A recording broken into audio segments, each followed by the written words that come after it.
Welcome back to 0 to 60. So in today's video, I'm going to be showing you exactly how you can take out your old B58 airbox and refit with a new aftermarket air filter or induction kit. So let's get this bad boy installed.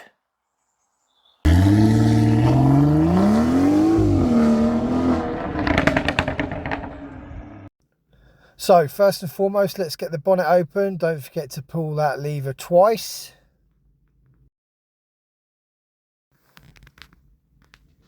So now we've got the bonnet open, the first thing we're going to do is actually try and get this old B58 airbox out of the car. And to do this, you're not going to need many tools, really just a flathead screwdriver. So we're going to unclip all these on the way round. Now sometimes they can be a bit difficult. So what we're going to do, we're going to grab a flathead screwdriver and just leverage them and pop them off. Easy as that. Now there are actually 4 of these clips. There is one hidden around the back. Next we're going to take off this MAF sensor connector. So flathead, just gently pull out that clip, then push it down with your thumb, wiggle it, and off it'll pop. And pop that over somewhere that's safe and out the way. Next, we're going to remove this Jubilee clip, again using the flathead screwdriver, or you can use a 7 or 8mm socket depending on what Jubilee clip you've got on the car. So just unwind that, make it nice and loose, ideally so it comes right away, like that. So that's going to enable us to be able to remove the filter in a second, but let's just lift this up and remove the elbow from the box. Give it a wiggle and a pull and that will come off quite easily. Now, if you're struggling to get that box off, do remember there was 4 clips on there and there is one hiding down the back. You can then remove your original filter. That should just slide out nicely. This one's an MMR one, but yours will probably be white and orange if it hasn't been changed from one of those. That's the 4th clip removed, and then the top half of the box will come off nice and easy. So next off, we're going to take the bottom of the box out. Now you can see here there's some bungs in here. They're like rubber bungs on grommets, and there's 3 of them in total. You can push it and pull it whichever way you want, but the way I've found easiest to remove these is just really to pull it up, pull it firm, and they will pop off.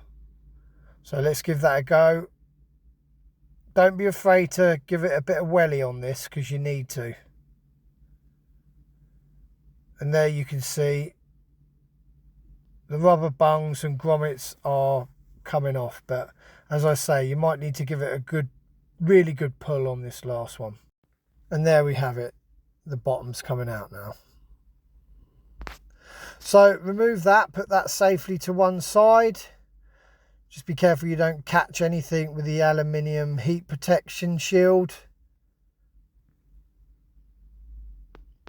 Now you can see these rubber grommets here and bungs where they're located. And make sure that they do come out with it because sometimes they stay in the car. Now you can see also here where the intake is bringing in the air, and it actually slides up and out of position. So tilt it forwards, then bring the front up, and you'll find it's easier to remove. Let me just stop you there for a second. If this video is helping you out, then hit that subscribe button. It really does help us to carry on and make more content just like this to help you. Now here you can see we've got a decent size space to work with. You can see the turbo hiding back in the background there. Now that's the slots that I was talking about that you have to slide up to remove the front of the airbox. Now this elbow is what we're going to be moving on to shortly, and we're going to be removing that from the car to being able to put the silicone hoses in place of that elbow and the aluminium elbow on that. Now I'm going to be using a 7mm socket for this one. You might be able to get to it with a flat-headed screwdriver.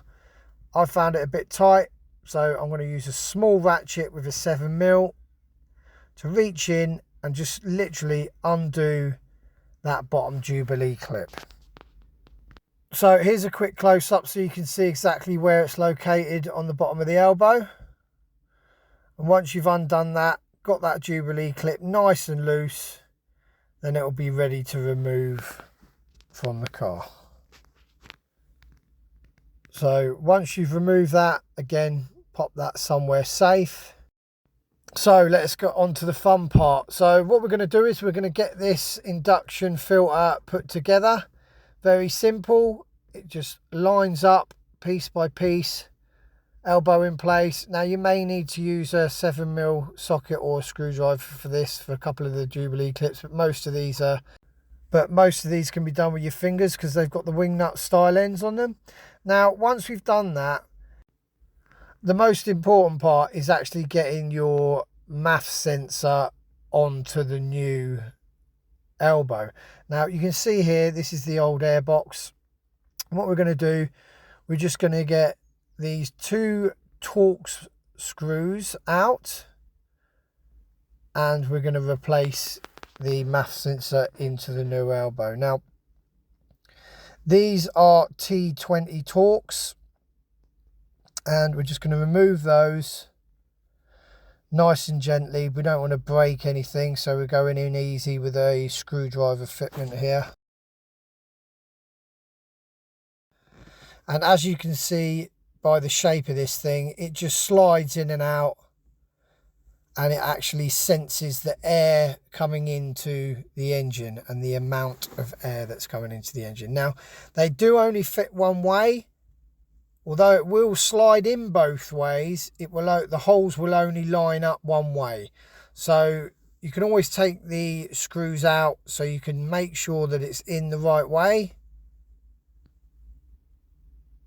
And then simply do them up again in the reverse of what we've just done. And just remember, don't over tighten them. You don't want to break that plastic in any way. So that brings us on to fitment. Now you can see this black plastic knobble here. Now you can slide a socket over this to remove it, or you can use a spanner. And you can also see this metal clip here that we're going to put a bolt in a moment. And this is the heat shield that we're going to be installing for the new filter induction.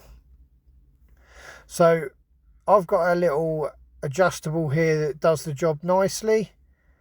We're just going to undo this plastic nodule.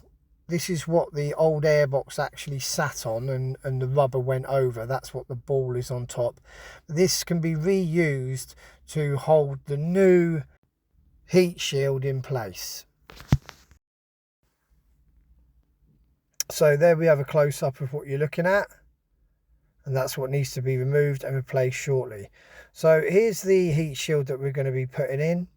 You can see that there's a hole in the bottom here. That's where the nut nodule that we just took off is going to be going back on.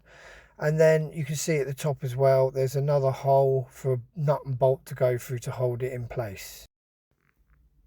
So we put that back on, and as I say, you can use a 17mm socket here to go over the top and actually do this or undo it. So it does make it a bit easier, to be honest, if you're doing it by hand to replace it. So I'll probably go down that route when you're taking it on and off. Just remember, don't over tighten it. Now we're going to move on to the other one. This is just a simple nut and bolt that goes through the hole and onto the vehicle at the top here. 10mm socket and 10mm spanner will do that nicely. Just nip that up. So that's now the heat shield installed, nice and easy. And we are now going to move on to fitting the full filter and elbow. Now that's all in one piece. If you've done it as described, it should slot straight in. You shouldn't have any worries with it at all. But if it is causing an issue, just undo the Jubilee clips, get it where you want it, and then simply tighten it back up. But this is sliding in nicely. It's fitting in exactly where I want it to.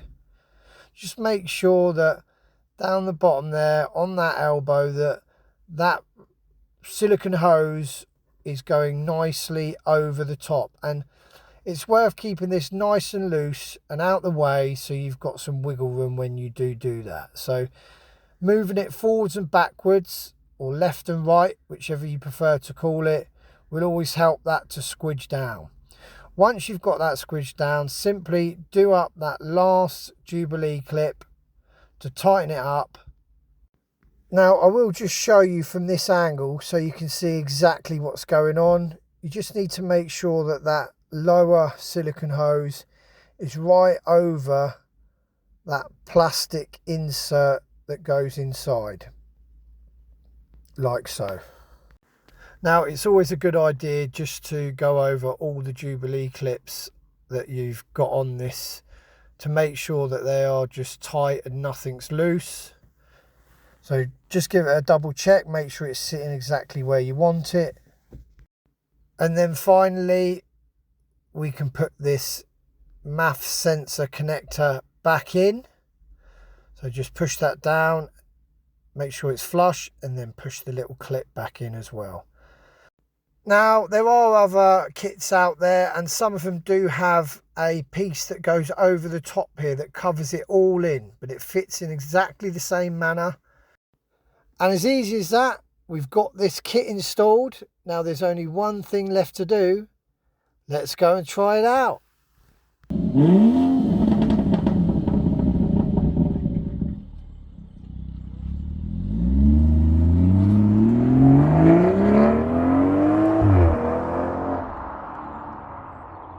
Thanks for watching. See you soon.